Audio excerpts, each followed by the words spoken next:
This video will cover all the different rules of exponents, and we've learned them all over the past few weeks, where you multiply like bases, you add the exponents, etc. But the first one here is just about like terms.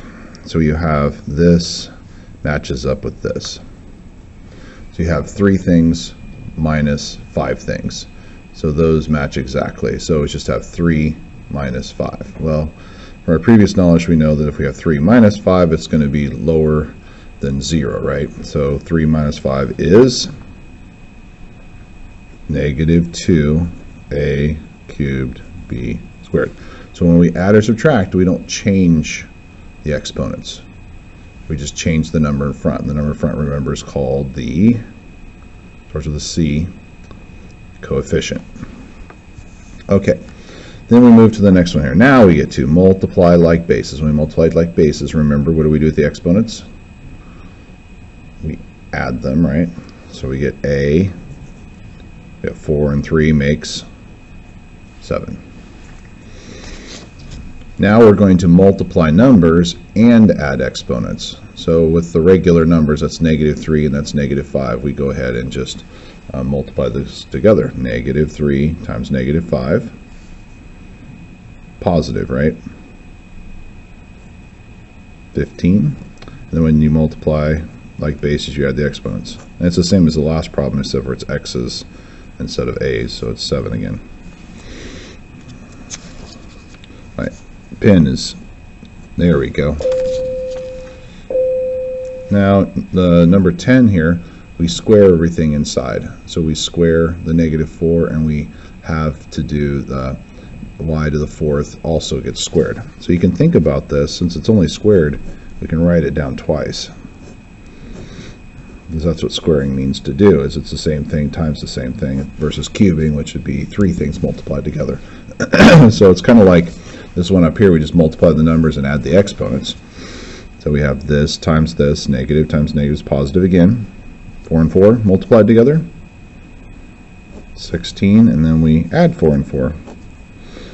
So I can see where that would be confusing, because we're adding 4s and multiplying 4s in the same problem. Now we didn't need to do it that way, because we just looked at the original and said, hey, negative 4 gets squared, that's 16. And when you have an exponent raised to an exponent, you don't add, right? When you have an exponent to an exponent, power to a power, we multiply, right, to get 8. So you can think about it either way. Okay, negative exponents mean fractions, so I'm going to cross the line and change the sign. So this would be the same thing as 1 over 4 a to the 3rd times 1 over a to the 4th power. Now we have to cube everything, just like up here where I squared everything. Well, squaring is 16, but cubing is multiplying by 4 again. So 4 times 4 is 16, and then times 4. I gave my students a yellow paper to look at references, so 4 to the 3rd power is on there, so 4 times 4 times 4 is 64, so it's 1 over 64a to the 3rd, and then times 1 over a to the 4th. And then when you multiply 2 fractions together, you do numerator times numerator, denominator times denominator, so 1 times 1 is equal to 1, and 64 just comes over. And then this is just like problem number 4, right? When we did 4 and 3 and we got 7, same thing here. It's a to the 3rd, a to the 4th would be a to the 7th. So that's the best answer for that one. All right, when we divide regular numbers, but we subtract the exponents, right? We divide regular numbers, but we subtract the exponents. So we have 9 divided by 3. 9 divided by 3 is just 3. Then we subtract the exponents. So it's going to be d to the, well, there's subtracting, but it's always the top exponent minus the bottom exponent. So it's 8 minus 10, right? 8 minus 10 would be negative 2. Cross the line, change the sign. Squared. That's the best answer.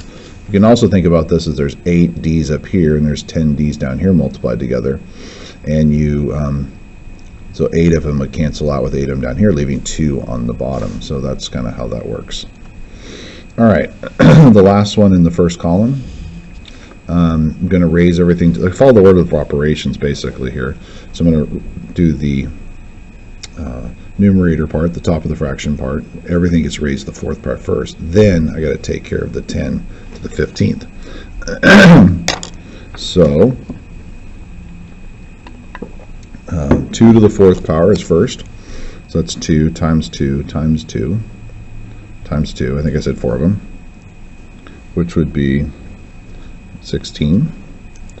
And then you have power to power. You multiply, right? So it's y to the 20th over 10 y to the 15th. Just copied that down. Now when I see 16, we were working on this in class, I see 16, I think 2 times 8, and I see 10, I think 2 times 5. So the 2's cancel, so it's 8/5 instead of 10/16. And then we have 20 versus 15. Well, there's going to be 5 left over because the 15 cancel out with 15 up here, and there's going to be 5 difference. So that's why we subtract the exponents. So it's going to be 8 over 5 y to the 5th. And there we go. First column done.